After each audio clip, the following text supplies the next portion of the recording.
I'm captivated.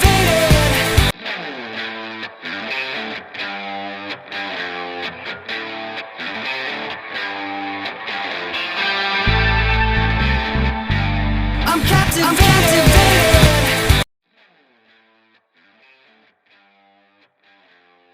Alrighty. Good afternoon and welcome to Woman Wednesdays. And today we're talking with Marion Nixon. She was here with us on Monday. She had some great information. If you go back and watch that video on turning self-doubt into self-confidence. And she's a positive mindset coach from Cape Town, South Africa. And today she's going to talk to us about going from disaster to blessing and overcoming childhood emotional neglect to mindset freedom. So, good afternoon, Marion. I'm glad you joined us again today. And hello, I'm pleased to be here. She told us that she was a middle child of 5 on Monday. And I take it that's kind of what led into some of that emotional neglect, was feeling kind of lost in the crowd as you grew up with all those kids, brothers and sisters. So I'm going to turn it over to you and give us some background information and kind of share with us a little bit about this. Well, I was about 60, I think, when I discovered that childhood emotional neglect is actually a thing. I came across a website because I have an interest in trauma, because in my training as a complementary health therapist, I discovered trauma and realized that I had actually experienced, although I hadn't been through any traumatic events, there were a lot of signs of trauma in my responses to life and people. And so and there's a thing what we call small t trauma, which is little things that happen to you as a child that leave a big emotional impact. Even though as an adult, the adults around you don't see it as a trauma, and you're too small to understand what's happening to you. Mm-hmm. And you might cry for a bit, you get comforted, and then your life goes on. But that incident leaves an imprint in your brain about what is kind of safe or unsafe for you to do. So, and you start to, and that stays there until you discover ways that I have to change it. And because I've become interested in trauma, I was trawling through the internet and I came across this thing called childhood emotional neglect. And it was quite an interesting website. It had a checkbox in a list of questions. And as one does when you're confronted with a quiz, you answer, we seem to instinctively answer the questions. And I got to the end of the page and realized I ticked every single box. Mm-hmm. And I thought, wow. This explains an awful lot, because some of the questions, there were things, oh, is that how you explain that? I understood exactly what was trying to be expressed, and I'd struggled to express that to other people. For me, one of the things that was really the hardest was that I felt like inside of me I had no landscape. It was just a fluid gray sea. And this gray sky, gray sea, there were no landmarks, nothing to hold on to. And I felt like my entire life I'd been watching people to see how other people did things because I had no internal references. Mm-hmm. And I've realized that was because growing up, as I said on Monday, that being the middle child of 5, and my sisters were quite a bit older than me, so they didn't want me hanging around. When we were all sort of much of an age, my brothers and I were a sort of kind of a unit. And then as I reached puberty, I no longer was interested in common things with them. And I went off on my own. And I'd never really received affirmation of myself as an individual. Mm-hmm. It was always, things were done for the girls or the boys. Yeah. Or well, when I was part of it, that it was with my brothers, we were the kids. Mm-hmm. And nobody actually told me what I was good at, or reinforced things that I wanted to do as positive things. Or I just kind of floated between whatever else was going on in the family. And as a consequence, when I got out into the world, I had no idea who I was.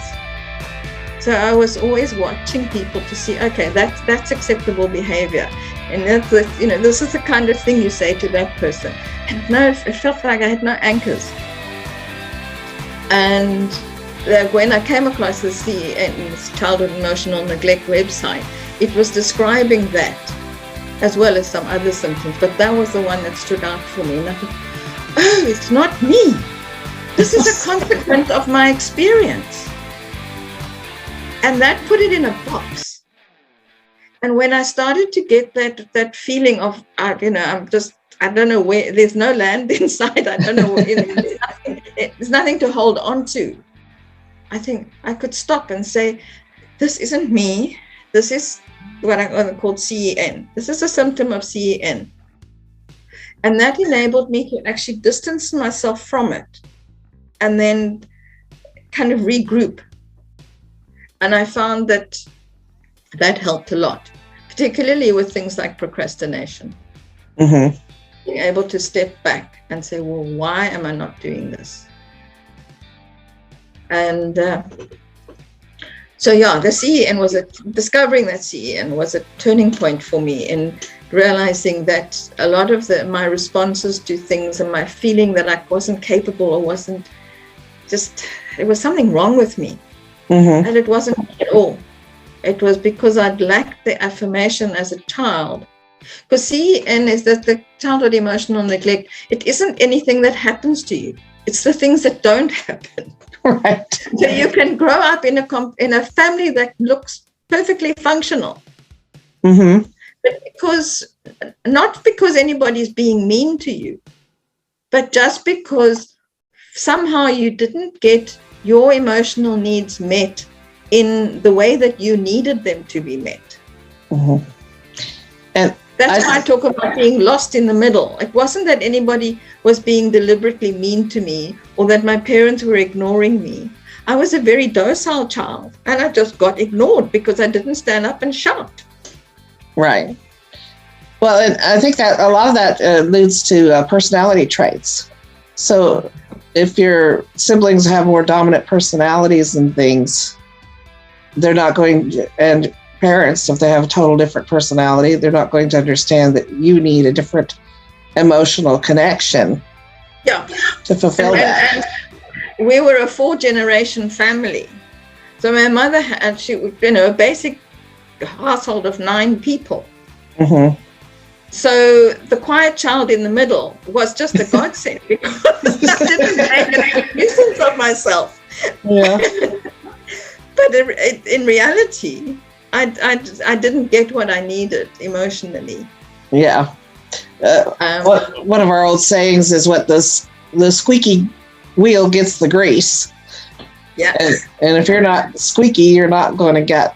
Yeah, particularly in a family of that size. As I said, 9 people before you had any guests. So. Yeah. And now you've been turning that disastrous thought in the back of your head. Didn't realize it was even a disaster, I think, till later on. No. At all. But like you said Monday that you lost your job, and now you were thankful because now you're let go to go do what you wanted to do. So recognizing that neglect.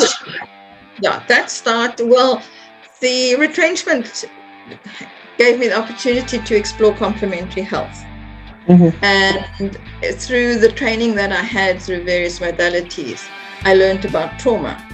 And exploring that further took me to the site on childhood emotional neglect, which explained to me why I was carrying all these symptoms of trauma. Mm-hmm. And I'm using that now in my work with people. So I'm not a conventional coach. I don't come to it from a sort of significant questions style of coaching. I come to it from a complementary health. So when people say, "What's your strong point?" I think it's compassionate listening. Mm-hmm. And I've actually had a few clients who turned out they didn't really want to go through the processes that I offered them. They just wanted to talk. And I have the skill to listen and understand, because I've had to work through so much stuff myself. Mm-hmm. And actually, that there's a hidden blessing right there, because even though you're a quiet child, actually that quietness is taught you to be able to be a good listener. Yes. So, right. So and that observance, that thing I said about having to observe what other people did so that I could learn how to be in society, has taught me observational skills and listening skills. Mm-hmm. That I use in my work as well. Yeah, so that's fantastic. That's that changing that mindset of, instead of just going through life going, nobody paid attention to me, nobody's going to listen to me, nobody cares about me, but instead of saying, I'm quiet, so now I have this great listening skill. So recognizing that those can be skills is more of a blessing rather than looking at a negative. And a lot of compassion for people who are going through hard times. Mm-hmm. It really does develop a whole different mindset and that freedom to start looking for the positive things in life rather than, I'm a neglected child, so take pity on me. As a child, I wasn't really aware of it. It's as I've been unpacking all the stuff in my life that I've become aware of it. But yes, instead of wallowing in, I have these difficulties because I was neglected. I've been able to say, well, because I had that, I've learned these skills, which I can use to help other people who have similar situations or experiences to what I've been through. Mm-hmm. Well, and I think that's another thing too, is when we start seeking out self-discovery, like you said, you took a quiz and realized, I didn't know that was what was wrong. I didn't know there was something wrong. And that self-discovery, I think, it leads you to freedom as well. Yeah. And having that kind of a coaching rather than just... And also that being, getting a label for the way that I was feeling, being able to say, it's not that as a person I'm lacking stuff. It's because of the experience I had, this is a symptom. So it's not like an integral part of me that I can't change. This is because I went through that experience and it's left me with this way of coping. And I can unlearn that. I can learn a new way of coping. So it was being able to label it as a symptom. So the way that I was responding to situations and feeling inadequate, I was able to say, that's not because I'm inadequate. That's because as a child, I didn't learn how to do this. Now I can. Right. Instead of it being your fault, your problem. Yes. Right. It's something. Instead of it being an integral part of who I am, it was a symptom of a condition that of my childhood experience, and therefore I could change it. I could learn a new way of being. It wasn't like a written part of my personality that it would never change. Right. Because I could put a label on it and call it a symptom of a condition, I could change it. And that was the freedom. Okay. And let's see. Some people will take it and say a symptom and use it as an excuse to stay stuck. Oh, yes. Yeah. And I then, was able to take it. I was able to take it and use it as a way to step out of it and change it. Because I could put it in a box and say, that's there, and I don't want that box anymore. I can make a new one, a new way of doing things. right. And that's a key too. People, instead of making excuses, we find out what's wrong and we fix it, just like we're fixing a toaster or something. We gotta figure out what's wrong with it, and then we can fix it, and we move on and use it. I wouldn't necessarily what's wrong, but what's not working for you anymore. Right. Yeah. Because as children, often we learn to respond to a situation in a certain way, or we learn coping skills or lack of them, whatever. But then we get to adulthood, and that way of being no longer serves us, and it becomes a problem. Mm-hmm. And you can either sit back and say, oh, poor me, because I went through this and that, that's the way I am. Or you can say, how can I change this? This is the result of my experience, but because I learned it out of experience, I can unlearn it and learn something else. Right. And like you said, you've discovered this in your 60s and later in life. So it doesn't matter how old you are or how young you are. You could always recognize what needs to be changed and move into a different mindset and keep moving forward. As long as we have life in us, then we can keep making changes and being more positive. And they say these days 60 is equivalent to what used to be 40. Yeah. So on an average, people have a much longer lifespan now. So right. However old you are, why not make the last years your best years? Exactly. I have my mother's in her 80s, and she just lost her second husband. She was married to my dad for 50 years, and then she was only married. She got remarried at the age of 76, and thought she was going to have a whole new life, but then he passed away. But she's like, nothing's stopping her. She's still going to exercise classes, doing her painting, and trying to figure out where she's going to go with the rest of her life, and. That's part of that positive mindset. Thinking ahead, always thinking ahead, and making new discoveries. She's even learned how to text on the phone now. So yeah, if you're willing to learn, there's a lot of opportunity. Mm-hmm. And that ties back into that from Monday about. Turning your self-doubt into self-confidence, is that learning gives you even more and more confidence and the ability to overcome anything that's holding you back. So, well, it looks like we're close on our time here. So thank you so much for joining us on Woman to Woman Wednesdays today.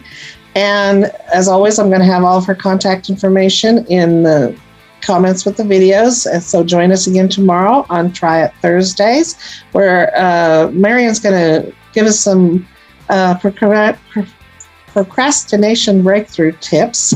This will be really intriguing tomorrow to hear how we can stop procrastinating quite so much and moving forward into our lives. So thank you again, Marion, and we will see you again tomorrow.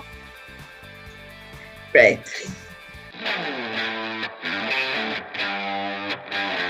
I'm captivated.